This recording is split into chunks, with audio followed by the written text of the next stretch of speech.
Hello दोस्तों, मेरा नाम है रुपेश कुमार महतो और आपका हमारे यूट्यूब चैनल में वेलकम है। यहाँ हम क्लास 12th केमिस्ट्री में चैप्टर 1 जिसका नाम है द सॉलिड स्टेट, उसका हम लोग स्टार्ट कर दिए थे कल से।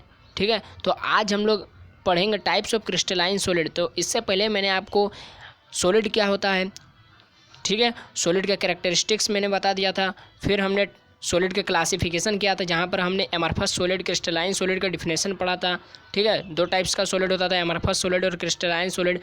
उसके बाद हमने दोनों का डिफिनेशन देख लिया था। उसके बाद आज हम लेकर आए हैं जिसमें फिर क्लासिफिकेशन में हम लोग देखे थे कि एमरफस सॉलिड को एक भी भागों में नहीं बांटा गया, जबकि क्रिस्टलाइन सॉलिड को क्रिस्टलाइन सॉलिड को 4 भागों में बांटा गया था।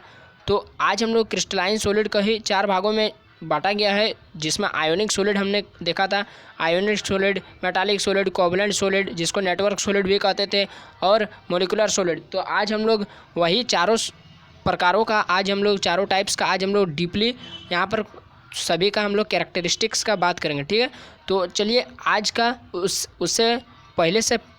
उसके पहले हम लोग एक चीज़ जान लेते हैं कि कैरेक्टरिस्टिक्स ऑफ एमरफस सॉलिड और कैरेक्टरिस्टिक्स ऑफ क्रिस्टलाइन सॉलिड को देख लेते हैं, जो कि आपका एग्जाम में भी बार बार पूछता है। दोनों के कैरेक्टरिस्टिक्स को, ये दोनों को आपको डिफरेंस के फॉर्म में पूछ देता है। ठीक है, कि एमरफस सॉलिड और क्रिस्टलाइन सॉलिड में आप डिफरेंस लिखिए। तो चलिए पहले उसका कैरेक्टरिस्टिक्स यानी उसी को हम लोग डिफरेंस के फॉर्म में भी हम लोग पढ़ लेंगे। ठीक है, तो हम लोग देखते हैं एमरफस सॉलिड में कि ये क्या होते हैं, कि they have a irregular shape. जैसा कि मैंने डिफिनेशन में भी आपको बताया था कि एमरफस सॉलिड क्या होता है, तो वैसे सॉलिड जिसमें पार्टिकल्स का शेप इरेगुलर होता है उसको एमरफस सॉलिड कहते थे। तो यदि आपको ये सब समझ में नहीं आ रहा है तो आप कल वाला वीडियो ज़रूर जाकर देख लीजिए। ठीक है, उसके बाद आप इस वीडियो को देख सकते हैं। ठीक है, तो यहाँ पर हम डायरेक्ट एमरफस सॉलिड और क्रिस्टलाइन सॉलिड का कैरेक्टरिस्टिक्स को लेकर स्टार्ट कर रहे हैं। तो सबसे पहले दे हैव इरेगुलर शेप। ठीक है, ये इसके बारे में मैंने आपको कल बता दिया था।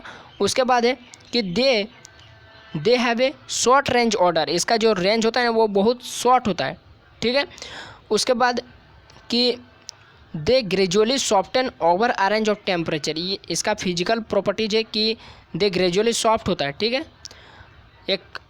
किसी एक पर्टिकुलर टेम्परेचर पर ये ग्रेजुअली सॉफ्ट होता है। ठीक है, फिर they have isotropic in nature. इनका नेचर क्या होता है, आइसोट्रोपिक और एन आइसोट्रोपिक के बारे में मैं अभी कुछ देर में आपको बताऊंगा। ठीक है, तो आप केवल इसको अभी पढ़ लीजिए कि क्रिस्टलाइन सॉलिड एमरफस सॉलिड क्या होता है, आइसोट्रोपिक होता है नेचर में। ठीक है, तो आइसोट्रोपिक इन नेचर होता है, कौन होता है, एमरफस सॉलिड। ठीक है, उसके बाद तो दियर इस आइसोट्रोपिक का मतलब क्या है, their physical property are the same in all direction, यानी सभी डायरेक्शन में इसका फिजिकल प्रॉपर्टी सेम होगा। ठीक है, इसको डीपली और अभी पढ़ेंगे। ठीक है, हम लोग बाद में अभी। ठीक है, तो इतना जान लेते हैं कि जो एमरफस सॉलिड होता है वो नेचर में कैसा होता है, आइसोट्रोपिक होता है। आइसोट्रोपिक मतलब इसका जो सभी डायरेक्शन में इसका फिजिकल प्रॉपर्टी सेम होता है। ठीक है, उसके बाद हम लोग देख रहे हैं कि when cut with a sharp edge tool, जब भी हम एमरफस सॉलिड को शार्प एज टू किसी नुकीले चाकू से वगैरह किसी से काटते हैं तो दे कट इनटू 2 पीसेज, वो 2 पीस में कट हो जाता है, टूट जाता है, कट जाता है। ठीक है, विथ इरेगुलर सरफेसेस, और दोनों का सरफेस कैसा होगा, इरेगुलर होगा। ठीक है, रेगुलर नहीं होगा, इरेगुलर होगा। जैसे कांच को आप फोड़ देते या फिर काट देते तो किस तरह इरेगुलर शेप वाला आपको मिलता है, उसी तरह। ठीक है, इरेगुलर शेप वाला मिलता है। उसके बाद they do not have definite heat of fusion. इसमें डेफिनेट हीट ऑफ फ्यूज़न नहीं होता है। ठीक है, इसमें हीट ऑफ फ्यूज़न डेफिनेट नहीं होता है। ठीक है, ये आपको याद रखना है। ये सब कैरेक्टरिस्टिक्स है। ठीक है, एमरफस सॉलिड का, तो ये सब आपको समझना और याद रखना है। ठीक है, तो they are also called pseudo solid. Pseudo solid का आप फिजिक्स में भी नाम सुने होंगे, सॉलिड नहीं सुने होंगे लेकिन स्यूडो का नाम सुने होंगे। ठीक है, आप वहाँ पर स्यूडो फोर्स पढ़ते थे। ठीक है, स्यूडो सॉलिड, स्यूडो मतलब होता है छिपा हुआ छदम बल। इसको जिस तरह हम लोग फिजिक्स में पढ़ते थे स्यूडो फोर्स, छदम बल, उसी तरह यहाँ पर हम जो एमरफस सॉलिड होता है उसको हम स्यूडो सॉलिड भी कहते हैं या फिर सुपर कोल्ड लिक्विड भी कहते हैं। तो ये आपको याद रखना, आपको ऑब्जेक्टिव में पूछ सकता है कि स्यूडो सॉलिड किसको कहते हैं, एमरफस सॉलिड को कि क्रिस्टलाइन सॉलिड को। तो आपको आंसर क्या लिखना है, एमरफस सॉलिड को। ठीक है, या फिर सुपर कोल्ड लिक्विड किसको कहते हैं, तो यहाँ पर लिक्विड का मतलब आपको कंफ्यूज नहीं होना है। सुपर कोल्ड लिक्विड को ही हम लोग क्या कहते हैं, एमरफस सॉलिड कहते हैं, स्यूडो सॉलिड कहते हैं। ठीक है, दिस इज़ बिकॉज इसको स्यूडो सॉलिड इसलिए कहा जाता है क्योंकि they have tendency to flow, कि ये बहने के इसमें गुण पाया जाता है, क्योंकि इसका शेप इरेगुलर होता है, इसमें पार्टिकल इरेगुलर अरेंज होते हैं, ठीक है, थ्रू वेरी स्लोली, बहुत धीरे धीरे इसका पार्टिकल बह सकता है, ठीक है, फ्लो कर सकता है। जबकि हम लोग जानते हैं कि सॉलिड में तो पार्टिकल्स का बहने का गुण नहीं पाया जाता है, लेकिन ये एमरफस सॉलिड है, ठीक है। सॉलिड को दो भागों में बांटा गया था, एमरफस सॉलिड और क्रिस्टलाइन सॉलिड, ठीक है। तो क्रिस्टलाइन सॉलिड में पार्टिकल्स अरेंज होते थे रेगुलर ऑर्डर में, जबकि एमरफस सॉलिड में जो पार्टिकल्स अरेंज होते थे वो इरेगुलर होते थे, इसीलिए उसमें थोड़ा थोड़ा वेरी स्लोली पार्टिकल्स को फ्लो करने का इसमें गुण पाया जाता है, ठीक है। इसीलिए एमरफस सॉलिड को स्यूडो सॉलिड कहते हैं, सुपर कूल्ड लिक्विड भी कहते हैं, ठीक है। यहाँ से भी आपको इस तरह 1 नंबर का या फिर 2 नंबर का पूछ सकता है कि एमरफस सॉलिड को स्यूडो सॉलिड क्यों कहते हैं, ठीक है। तो आपको लिखना है answer because they have tendency to flow through very slowly, बहुत धीरे, ठीक है, ये बह सकता है। फिर ये हो गया। अब हम लोग क्रिस्टलाइन सॉलिड का प्रॉपर्टीज का बात करेंगे, कैरेक्टरिस्टिक्स का बात करेंगे, ठीक है। तो जिस तरह उसमें हम लोग देखे थे कि उसका पास डेफिनेट इरेगुलर शेप होता था, जबकि इसके पास उसमें हम लोग क्या देखे थे कि they have a definite irregular shape होता था, उसके पास इरेगुलर शेप होता था एमरफस सॉलिड में, जबकि क्रिस्टलाइन सॉलिड में they have a regular shape, इसके पास रेगुलर शेप होता है, ठीक है, इसके पास रेगुलर शेप होता है, किसके पास, क्रिस्टलाइन सॉलिड में, ठीक है।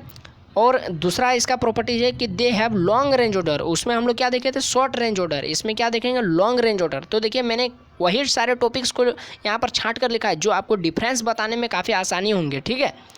तो इस तरह से आप इसको नोट्स में लिख भी सकते हो फेयर कॉपी में, ठीक है, काफ़ी सरल भाषा में यहाँ पर नोट्स काफ़ी सिस्टमेटिक ढंग से मैंने लिखा है। They have sharp melting point, ठीक है, उसमें हम लोग क्या देखे, they gradually soften over a range of temperature, तीसरा पॉइंट पर, और इसमें तीसरा पॉइंट में क्या है, तो इस तरह आप 7 पॉइंट को ट्रिक बाय ट्रिक याद भी रख सकते हैं, ठीक है। They have sharp melting point, ठीक है, ये दोनों में भिन्न भिन्न ये प्रॉपर्टी है, ठीक है, ये दोनों में भिन्न भिन्न प्रॉपर्टी है, ठीक है। तो इस तरह से आप इसको याद भी रख सकते हैं। तो इस तरह से हमने देखा कि they have sharp melting point, और उसमें क्या होता था एमरफस सॉलिड में कि they gradually soften over a range of temperature, जबकि इसमें they have sharp melting point, ठीक है, आप याद रख सकते हैं इस तरह से। उसके बाद इसमें चौथा पॉइंट क्या है कि दे, उसमें क्या होता था, उसमें आइसोट्रोपिक इन नेचर था और इसमें एन आइसोट्रोपिक इन नेचर है, ठीक है। आप इसको काफ़ी आसानी से आप इसको डिफरेंस के रूप में याद रख सकते हैं कि amorphous solid isotropic in nature होता है, जबकि crystalline solid anisotropic in nature होता है, ठीक है। एन आइसोट्रोपिक का मतलब their physical properties show different value when measured along different direction, ठीक है।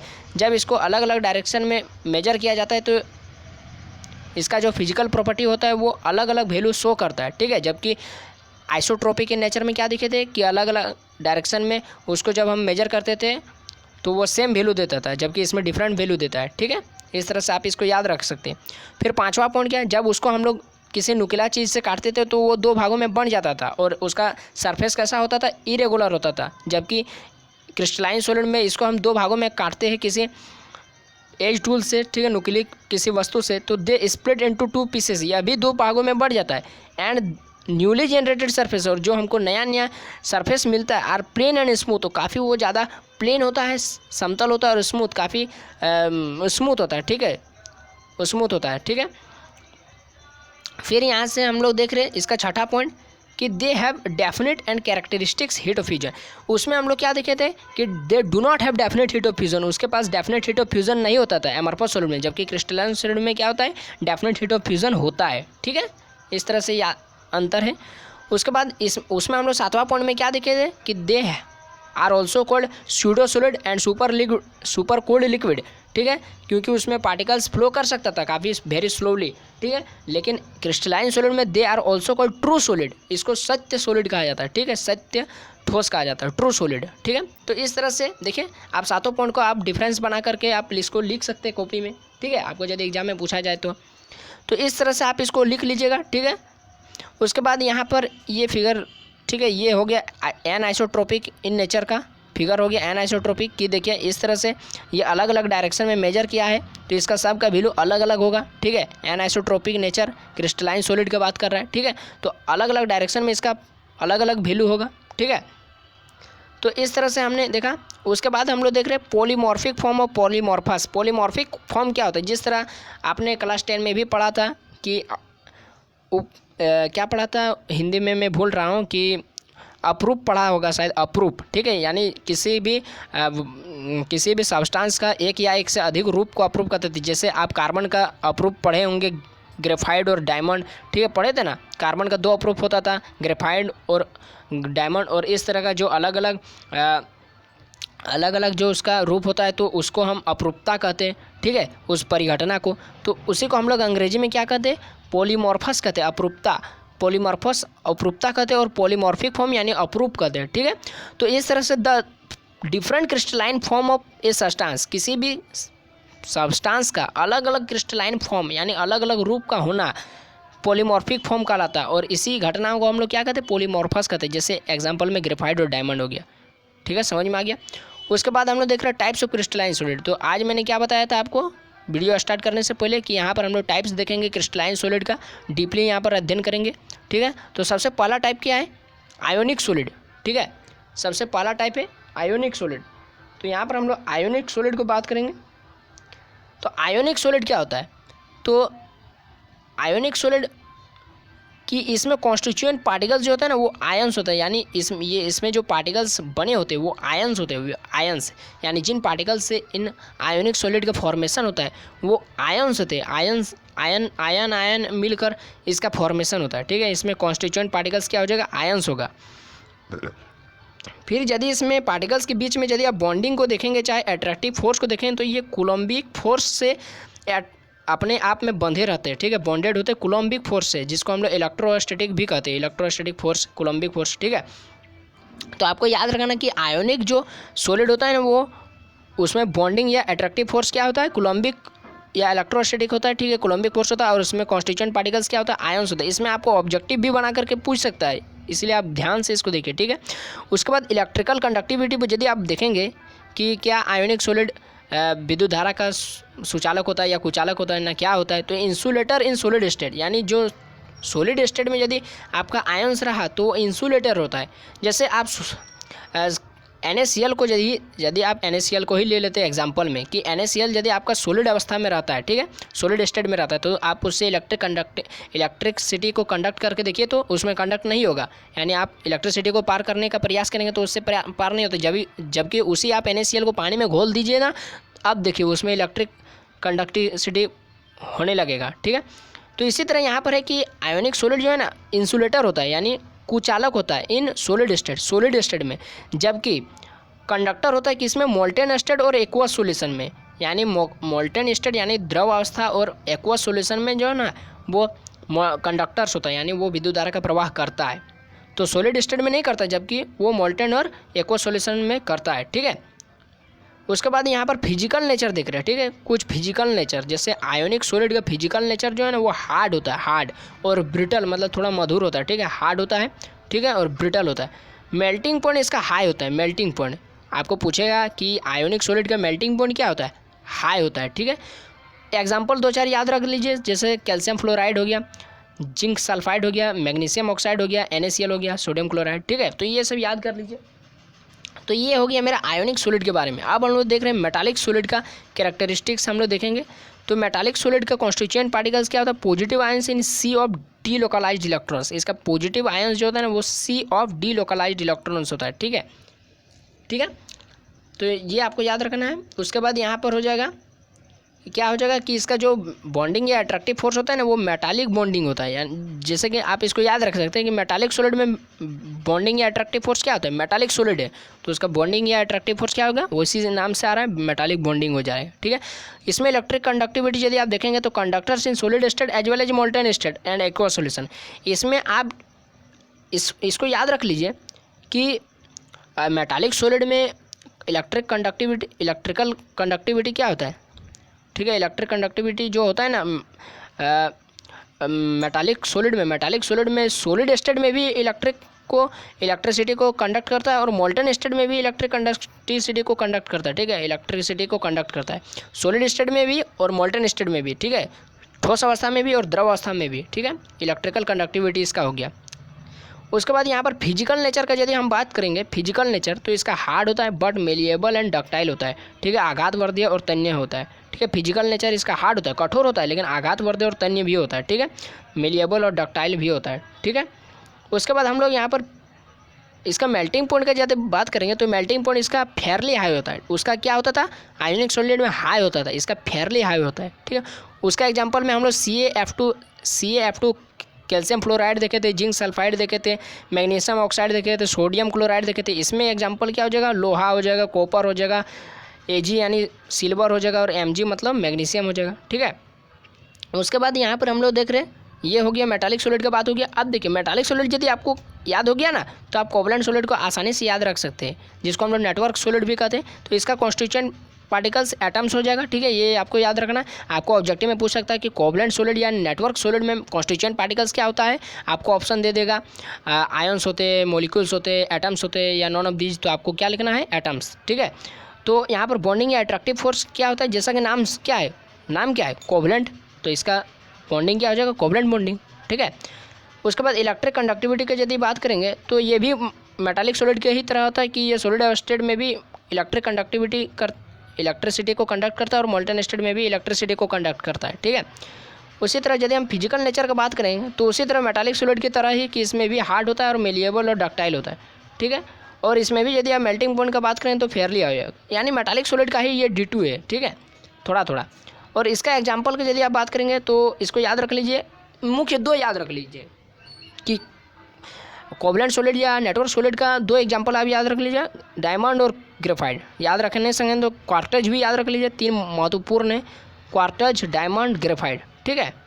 तो यहाँ से डायग्राम में ये हो गया आपका ग्रेफाइट का, ये हो गया आपका डायमंड का, ये हो गया ग्रेफाइट का, ठीक है। ये हो गया आपका डायमंड का, ये हो गया ग्रेफाइट का, ठीक है। तो फिगर उतना इंपॉर्टेंट नहीं है, ठीक है, आपका जैक बोर्ड के लिए उतना इंपॉर्टेंट नहीं है, ठीक है, फिगर उतना इंपॉर्टेंट नहीं है।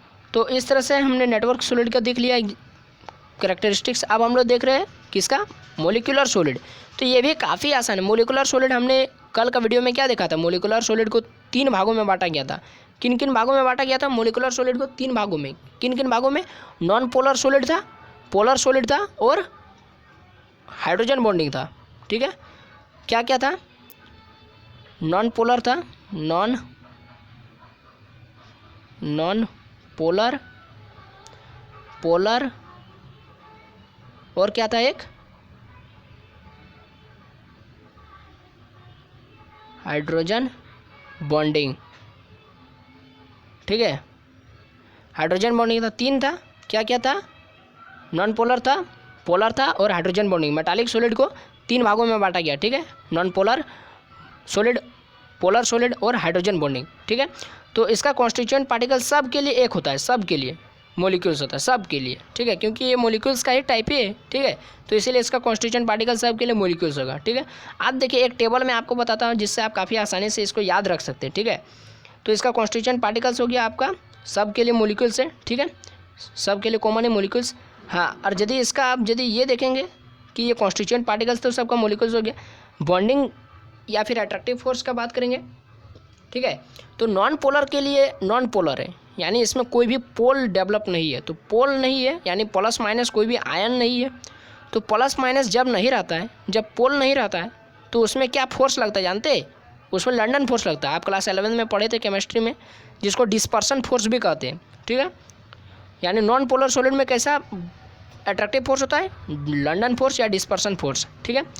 और पोलर सॉलिड में कैसा, अच्छा पोलर सॉलिड है तो इसमें जरूर पोल डेवलप हुआ होगा, तो पोल हुआ होगा, ये आयन होगा, तो ठीक है। पोलर यानी पोलर सॉलिड में पोल होगा, तो इसीलिए इसमें डायपोल अट्रैक्शन होता है, ठीक है, इंट्रैक्शन होता है। तो इसमें कैसा अट्रैक्टिव फोर्स होता है, dipole interaction force. Hydrogen bonding नाम से ही पता चल रहा है, इसीलिए इसमें हाइड्रोजन बॉन्डिंग होता है, अट्रैक्टिव फोर्स, ठीक है।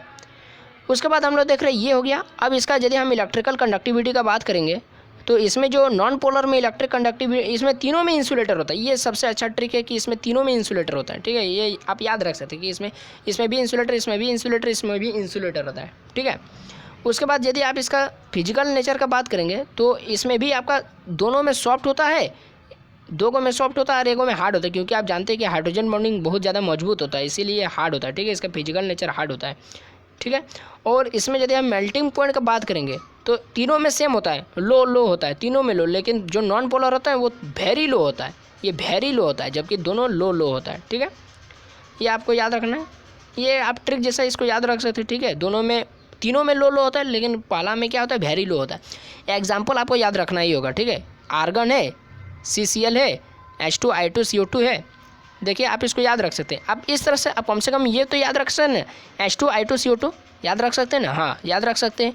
दोनों में 2 है, यानी H2I2CO2 याद रख सकते हैं।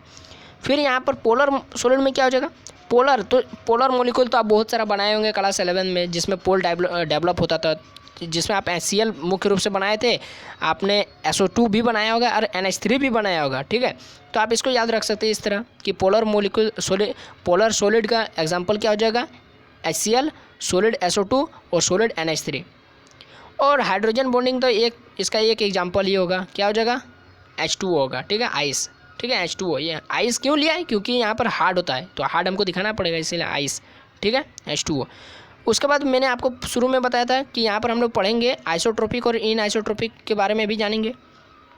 तो एन आइसोट्रोपिक पहले देख लेते हैं कि एन आइसोट्रोपिक तो फिजिकल नेचर जैसे क्या क्या फिजिकल नेचर हो सकता है, इलेक्ट्रिकल रेजिस्टेंस हो सकता है, इलेक्ट्रिकल रेजिस्टेंस, रिफ्रैक्टिव इंडेक्स हो सकता है, अपवर्तनांक, ठीक है, आपने क्लास 9 में पढ़ा होगा अपवर्तनांक, जिसमें हीरा का अपवर्तनांक हम लोग निकाले थे, कितना होता था हीरा का अपवर्तनांक 2.42। इस तरह से आप इसको पढ़े थे कि physical properties like electrical resistance, refractive index so different value in different direction of crystal, यानी क्रिस्टल के यदि आप अलग अलग डायरेक्शन में जाएंगे तो वहाँ पर आपको जो फिजिकल नेचर जैसे इलेक्ट्रिकल रेजिस्टेंस और रिफ्रैक्टिव इंडेक्स etc का जो वैल्यू होगा ना वो अलग अलग आपको मिलेगा। तो ये हो गया एन आइसोट्रोपिक नेचर का डेफिनेशन, ठीक है। उसके बाद हम लोग आइसोट्रोपिक नेचर पढ़ रहे। तो आइसोट्रोपिक क्या होता है, उसी को उल्टा कि फिजिकल प्रॉपर्टी जैसे इलेक्ट्रिकल कंडक्ट रेजिस्टेंस हो गया, रिफ्रैक्टिव इंडेक्स हो गया etc, सो सेम वैल्यू, ये सेम वैल्यू दिखाता है in different direction of crystal is called isotropic. यानी आप क्रिस्टल के अलग अलग डायरेक्शन में भी जाएंगे ना तो आपको फिजिकल प्रॉपर्टी जैसे इलेक्ट्रिकल कोई भी फिजिकल प्रॉपर्टी हो जाए, ठीक है, आपको सबका वैल्यू सेम मिलेगा। तो ये होता है आइसोट्रोपिक नेचर और इन आइसोट्रोपिक नेचर। तो आई होप कि आपको जितना मैंने आज बताया आपको समझ में आया होगा, ठीक है। यदि वीडियो अच्छा लगा तो आप लाइक कर दीजिए, अपने दोस्तों में शेयर करना नहीं भूलिएगा यदि आपको अच्छा लग रहा है तो, और हमारे चैनल को सब्सक्राइब कर लीजिए ताकि इस तरह का वीडियो आपको मिलता रहे। और यदि आप जैक बोर्ड के लिए तो आप जरूर इस वीडियो को इस चैनल को सब्सक्राइब कर लीजिए, इससे आपको नोट्स मिलता रहेगा। आपको हमारा टेलीग्राम ग्रुप का लिंक आपको डिस्क्रिप्शन बॉक्स में मिल जाएगा, वहाँ से आप इस PDF को भी डाउनलोड कर सकते हैं और आप हमारे व्हाट्सएप में डिस्कशन ग्रुप में भी जुड़ सकते हैं, ठीक है। वहाँ भी आपको लिंक में आपको मिल जाएगा डिस्क्रिप्शन में, आप वहाँ से व्हाट्सएप ग्रुप में भी जुड़ सकते हैं, ठीक है। तो यदि वीडियो अच्छा लगा तो लाइक कीजिए, अपने दोस्तों में शेयर कीजिए, हमारे चैनल को सब्सक्राइब कर लीजिए। तो अभी के लिए इतना ही, जय हिंद, वंदे मातरम।